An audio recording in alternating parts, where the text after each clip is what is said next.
मंडळी नमस्कार. मी वैभव कुलकर्णी. तुम्ही बघत आहात स्वनिर्मिती. आज आपण द सबस्टन्स या सिनेमाविषयी बोलणार आहोत. मित्रांनो, सगळ्यात डेंजरस, भयावह, बघायला न आवडणारी जर कुठली गोष्ट असेल तर ती म्हणजे नागवं सत्य. कदाचित म्हणूनच मूवी ह्या OTTवरची द सबस्टन्स ही जी मूवी आहे ती आपल्याला बघायची तर असते पण बघवत नाही. आपल्याला समजा एखादी जखम झाली तर आपण कसं तिच्याकडे बघायचं टाळतो ना, तसा हा सिनेमा आहे. स्किन केअर करून किंवा अँटी एजिंग क्रीम्स वापरून तरुण किंवा सुंदर केलेल्या त्वचेच्या आतलं आपल्याच रक्तामांसाचं घृणास्पद वाटणारं पण जळजळीत लाल भडक सत्य ही फिल्म दाखवते द सबस्टन्स. खरं तर ही बॉडी हॉरर या जॉनरची फिल्म आहे. त्याला अनेक वेगवेगळ्या जॉनरने आपण हे करू शकतो, कॅटेगराईज करू शकतो, पण ही बॉडी हॉरर या जॉनरची फिल्म आहे. सांगणाऱ्याला जी गोष्ट सांगायची आहे म्हणजे दिग्दर्शिकेला ॲक्च्युली गोष्ट जी सांगायची आहे म्हणजे गोष्टीमागची गोष्ट, तिच्याशी जर आपण ट्यून्ड होऊ शकलो ना आणि आपण ती पूर्ण बघू शकलो, हे महत्त्वाचं, तर आपल्याला ती फिल्म हँग करते, अंतर्मुख करते, विचार करायला भाग पाडते. माझ्या एका मित्राला हा मेंदू बाजूला ठेवून बघायचा सिनेमा वाटला, पण मला हा मेंदू जागेवर ठेवून बघायचा सिनेमा वाटला. कुणाला हा सायफाय वाटला, पण मला मात्र हा आध्यात्मिक वाटला. कुणाला हा फॅन्टसी वाटला म्हणजे कल्पनाविलास वाटला, पण मला हा अतिशय वास्तववादी वाटला. ही स्त्रीची गोष्ट म्हणून दाखवली गेली असली तरी ती पुरुषाची पण गोष्ट आहे. ही ह्या फिल्ममध्ये पाश्चिमात्य संस्कृती दाखवली आहे. असं जरी असलं तरी कथेचा आत्मा हा वैश्विक आहे.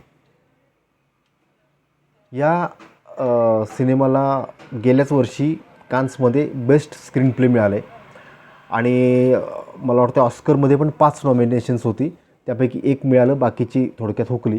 त्याची काही कारण आहेत, मला ते थोडंसं अपेक्षित होतं, पण ठीक आहे, तो बाजूला ठेवूया मुद्दा. सिनेमाचा शेवट बघताना मला असं वाटलं की हा खूप भडक दाखवला आहे आणि इतका भडक करायची काय गरज होती. त्याच्यापेक्षा थोडासा सॉफ्ट दाखवला असता, मेसेज देणारा दाखवला असता तर बरं झालं असतं. पण नंतर मला वाटलं की आपण खूप भारतीय सिनेमांसारखा विचार करतो आहे. आणि दुसरं म्हणजे त्यांनी जो जॉनर पकडला आहे किंवा त्यांनी जो आत्मा पकडला आहे त्याच्याशी त्यांना प्रतारणा करायची नसेल किंवा त्याच्याशी प्रामाणिक राहूनच त्यांना ती गोष्ट किंवा सिनेमा सांगायचा असेल, असा एक मनात विचार आला. एक इंदिवर यांचं गाणं आहे, दर्पण तुम्हें जब डराने लगे, जवानी भी दामन छुडाने लगे, तब तुम मेरे पास आना प्रिय. ह्या त्या ओळी आहेत त्या गाण्यातल्या, ह्या खूप आठवत होत्या हा सिनेमा बघताना.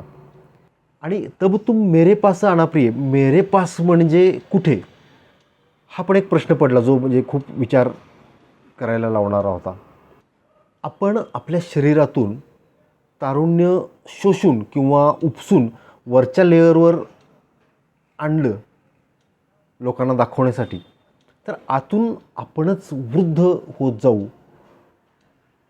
नकोसं वाटणारं पण अटळ असलेलं एक जे वृद्धत्व आहे आणि हवंसं वाटणारं पण हातातून निसटत चाललेलं जे तारुण्य आहे, त्याच्यामधली रस्सीखेच म्हणजे हा सिनेमा आहे. या सिनेमात दाखवल्याप्रमाणे ती व्यक्ती जर स्त्री असेल आणि नटी असेल किंवा सेलिब्रिटी कलाकार असेल तर तिला स्वतःमधूनच किती तारुण्य उपसून वर आणावं लागत असेल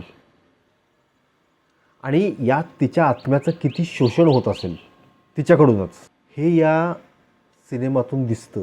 मला एकदम परवीन बाबीच आठवली.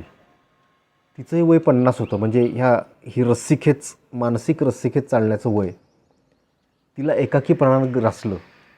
ह्या एकाकीपणाच्या मागं कुठंतरी मिड लाईफ क्रायसिस नक्कीच असतील असं मला वाटलं. आणि त्या एकाकीपणामुळं ती एवढी जगाशी तुटत गेली की ती मृत्युमुखी कधी पडली हेही कोणाला कळलं नाही. कधीतरी 2-3 दिवसानंतर कळलं. सध्या अनु अग्रवालचे रील्स बघायला मिळतात. आशिकी गर्ल अनु अग्रवाल. आत्ताची अनु अग्रवाल बघताना असं वाटतं की अरे तिला पण पुन्हा तरुण व्हायचं आहे का, पुन्हा मागं जायचं आहे का, रिव्हर्स व्हायचं आहे का, असं आत्ता तिच्याकडे बघून वाटतं. कितीतरी नट्यांकडे बघताना वाटतं की कॅमेऱ्यासमोर चेहऱ्यावर स्माईल आणून, म्हणजे ते स्माईल आणून आणून त्या थकत नसतील का. अनेकदा आतून आत्मा म्हणत असेल मी दुःखी आहे आणि तू हसतीयस का. मनीषा कोयराला, माधुरी दीक्षित अशा पण अनेक सेलिब्रिटीज आठवतात. ठीक आहे, सिनेमात अभिनय करावा लागणं ही एक वेगळी गोष्ट आहे, पण सिनेमाच्या बाहेरही सतत चेहऱ्यावर मुखवटा लावूनच जेव्हा फिरावं लागतं तेव्हा तो मुखवटा कुठंतरी आत थकवा आणतच असणार ना. श्रीदेवी काय झालं असेल, मिड लाईफ क्रायसिस असतील ना. आणखी एक साक्षात्कार ही फिल्म करून देते. आपण स्वतःला शरीरापासून वेगळं बघू शकत नाही सहसा. त्यामुळं आत्मा म्हणजे काय याचा साक्षात्कार आपल्याला सहसा होत नाही. आपण वाचलेलं असतं, ऐकलेलं असतं, आत्मा वेगळा असतो, अमर असतो वगैरे वगैरे, पण तो वेगळा आपल्याला असा आयडेंटिफाय करता येत नाही. तो या सिनेमामुळं होऊ शकतो असं मला वाटतं. यात एक डायलॉग आहे, म्हणजे ती जी नायिका आहे तिला उद्देशून तो डायलॉग आहे की ती आणि मी असं म्हणू नको, असं काही नाही आहे, फक्त तूच आहेस. म्हणजे आपल्याला दोन भिन्न शरीरं दिसतात या सिनेमात, पण दोन वेगळी कॅरेक्टर्स नाही आहेत हे सतत माहिती असतं. तेव्हा त्या दोनमधली कॉमन असणारी गोष्ट म्हणजे आत्मा आपल्याला जाणवतो आणि कुठंतरी असा युरेका इफेक्ट होतो का, अरे आत्मा म्हणजे हेच काहीतरी असं. तर हे या सिनेमाचं काय म्हणता येईल की त्या सिनेमानं काय दिलं तर हे एक देतं आहे. या खरं तर ह्याच्यावर एक पुस्तक लिहिता येईल, एवढा व्यापक आणि खोल विषय आहे. पण त्यासाठी हा सिनेमा 5-6 वेळा तरी बघायला लागेल आणि मी तो बघणार नाही आहे. ही फिल्म जरूर बघा असंही मी म्हणणार नाही, कारण असं सांगणं म्हणजे तुमच्याच जखमेकडे तुम्ही बघा असं म्हणल्यासारखं आहे, तुम्हाला ती बघायला भाग पाडल्यासारखं आहे. त्यामुळं मी असं म्हणणार नाही. तुमच्या रिस्कवर तुम्ही ठरवा बघायची का कसं करायची. शक्यतो महिलांनी तर टाळाच, बघूच नका असं मी म्हणतो. पण कुठंतरी दुसऱ्या बाजूला असं वाटतं की त्याच जास्त सक्षम असतील किंवा त्यांच्यामध्ये जास्त कपॅसिटी असतील की ही जळजळीत सत्य बघण्याची आणि ती पचवण्याची. काही सांगता येत नाही. द सबस्टन्स या सिनेमावरची ही चर्चा मी इथंच थांबवतो. ह्याच्या अजून खूप बोलण्यासारखं आहे, विचार करण्यासारखं आहे, पण ते तुम्ही बघण्याचा प्रयत्न करा आणि तुम्ही विचार करा आणि कमेंटमध्ये मला सांगा की तुम्हाला काय दिसलं त्याच्यामध्ये. ही चर्चा आवडली असेल तर हा व्हिडिओ लाईक करा, शेअर करा.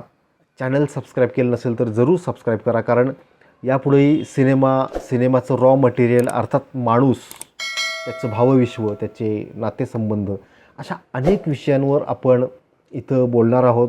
खोलात जाण्याचा प्रयत्न करणार आहोत. काही सेन्सिबल लोकांना बोलतं करणार आहोत. त्यामुळं न विसरता स्वनिर्मिती चॅनल सबस्क्राईब करा आणि हो, ते बेल आयकॉन तेवढं क्लिक करून ठेवा, म्हणजे नवीन विषय येईल, नवीन व्हिडिओ येईल तेव्हा आपल्याला त्याचं नोटिफिकेशन मिळेल. धन्यवाद.